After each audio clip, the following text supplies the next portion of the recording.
good day. Sumani mo agihanan.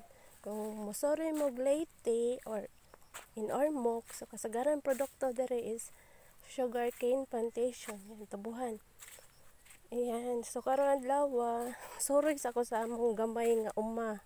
So nami gamay nga giabangan nga tubuhan. So para makatipid. So magbulig-bulig na sa kog hinlo ngadto. Samtang wa pa nilarga. Ayan, kaning agihanan natin ipadulong sa among barangay. Always makita nimo is katubhan gyud.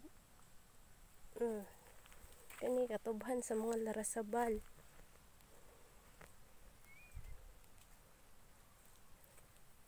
Na mao na ni among juteng tubuhan. So ayan, ako sa ni gitangtang mga dahon yun ani.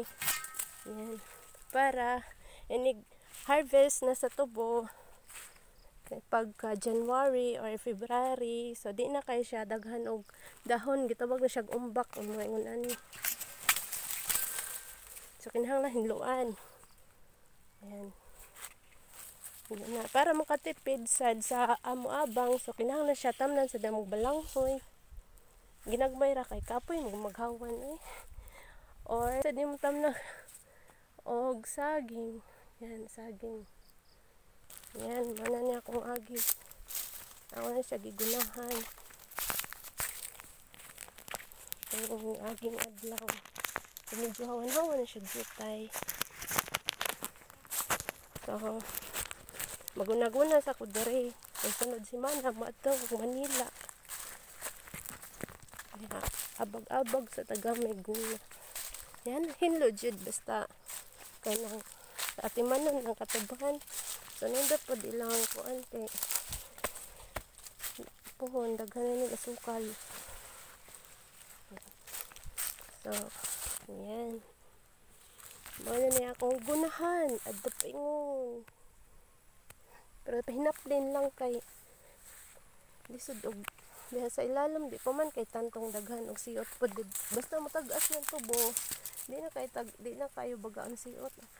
So, kasagaran na daplin mo na para hinlo inig sugod sa harvest sa kuan katubhan. So hinlo ang gilid. Yan mo siya akong gunhanan. So kaniya gihanan ngadto ni paingon sa Dolores.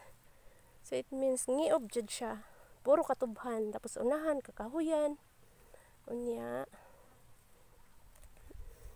kanang tubo gyud kasagaran mga gipang tanom ngadto. Mo sulit ang pag-abang namo daring gamay nga lote kay amo man sad tamnan og saging. Yan. Para niya ako i-share ang among gamayng uma ug ang akong buluhaton, ang akong gunahan. Tara ko agi ay. Yan po. Ang kinabuhing taga-probinsya mag-umagyad aron makakaon na ipaaboton. Yan. Sa January pohon, so harvested na ni sila. So kuan pa ni siya kanang first paka among gitanom, tapos unang harvest, so motubo man ni siya ngun ani. Kani tungan niya. Tumanis lang manubo. So di na namang nalagpaka, hulit na lang ang kinahanglan. Nagani karon na kuan na nakakaya lang gihapon nila nga motubo bisan tug tag-init jud atong February, pertig yung init ako tob Mayo.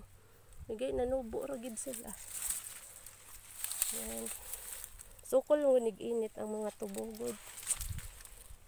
Yan po ang akong kuan uma panagihanan at pinon. Di pa kay tantong lapok pag moagi ng mga dikarga no mukarga ani mga tubo namo sa parte na yung lapok dinhing dapita. Sige po, please subscribe.